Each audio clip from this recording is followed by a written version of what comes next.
Donc, voilà, la première vidéo, malheureusement, elle est déjà terminée. Donc, on était dans la transparence de l'image ici. Donc, si par exemple, ici, je double-clique et puis je lui dis, par exemple, afficher plus et puis je vais lui dire l'habillage du texte, que l'image, elle est devant le texte, ben, si vous voulez, quelque part, je peux gérer la transparence. En fait, vous voyez les deux, mais en fait, en réalité, elle est devant. Donc, si par exemple, ici, je lui dis que la transparence, elle est beaucoup plus grande, ben, j'arrive à avoir ce genre d'effet. Je ne sais pas si vous arrivez à voir dans le bleu, où j'arrive à voir le texte, mais légèrement. Donc, je peux travailler de cette manière-là. Je peux avoir des effets graphiques qui sont assez intéressants.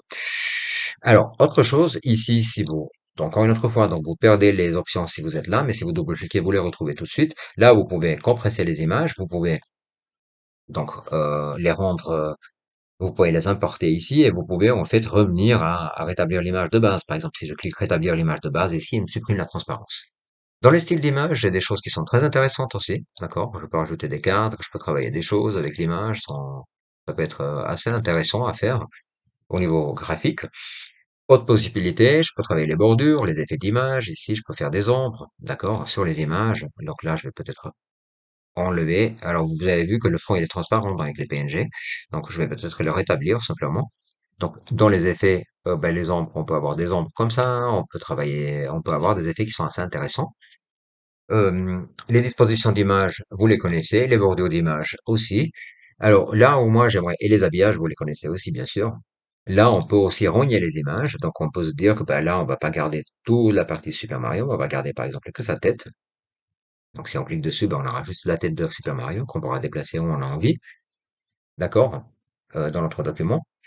Je reviens en arrière. D'accord? Et autre chose qui est très intéressante, vous pouvez, quand vous double-cliquez, d'accord, avoir ici dans les effets artistiques, aller dans les options d'effets artistiques et là où il vous ouvre toutes les options que vous avez ici et vous pouvez tout faire, remplir l'image avec autre chose, travailler le contour, mais en détail. Vous pouvez mettre des ombres, vous pouvez faire plein de choses avec, compresser ici, correction de l'image, vous pouvez ajouter par exemple la luminosité, le contraste, couleur de l'image, vous pouvez travailler la saturation pour rendre les couleurs un peu plus vives, et ainsi de suite. Donc voilà, ça c'était un tout petit peu tout ce qu'on peut faire. Donc autre chose, on peut aussi grouper les images donc, entre elles. Donc si j'insère par exemple une deuxième image ici, et je vais appeler par exemple le tigre, et je le prends, ben, je peux dire par exemple celle-là et celle-là, donc celle-là et celle-ci. Voilà. Je peux lui dire, en fait, excusez-moi, je vais juste les déplacer un tout petit peu, et celle-là, il faut que je mette un habillage, pardon. Si je mets par exemple celle-ci là et je la diminue un tout petit peu, je peux lui dire très bien, je prends les deux images, donc là elles sont toutes les deux sélectionnées avec la touche majuscule et je peux les grouper. D'accord? Et là, quand elles se déplacent, elles seront ensemble. Donc, on peut dissocier, bien sûr, de la même manière, on peut copier, on peut coller entre différents éléments. Si je copie ici, je peux très facilement aller sur PowerPoint et les coller hein, de la même manière, donc vous connaissez. Donc voilà, elles sont collées et ainsi de suite.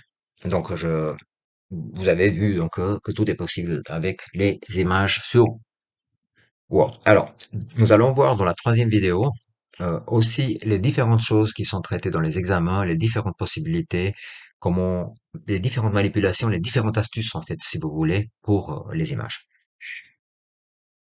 Voilà. Alors, avec cette deuxième vidéo, nous avons terminé la première partie dans les objectifs. Donc, nous avons un programme de traitement d'images. Donc, nous sommes ici.